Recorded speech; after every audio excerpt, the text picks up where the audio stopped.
26வது க்ஷேத்திரம் சேவிக்க போகிறோம். மாயவரத்துக்குள்ளேயே இருக்கார். திருவிந்தளூர்.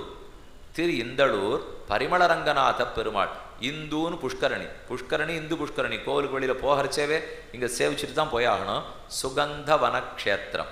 சுகந்த நறுமணம், நறுமணம் மிக்க வனம் இருக்கிற க்ஷேத்திரம். அதனால் சுகந்த வனக்ஷேத்திரம்னு பேர். சுகந்த வனத்திலே பெருமாள் இருக்கார். ஏனெனில் மது கைட்டவர்கள்ங்கிற அரக்கர்களாலே வேதம் அபகரிக்கப்பட்டு அது நாற்றம் பிடித்ததாம்.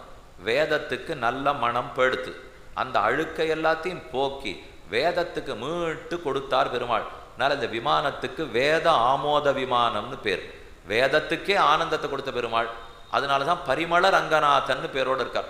வேதத்துக்கு இருக்கிற பரிமளம், அதுக்கு இருக்கிற நறுமணம் படுத்து அந்த நறுமணத்தை ஏன் போக்கிவிட்டா? மது கைடவர்கள்ங்கிற அரக்கர்கள் தூக்கின்னு போயிட்டா. அரக்கர்கள் அழித்து வேதத்துக்கு இருக்கிற மனத்தை மீட்டு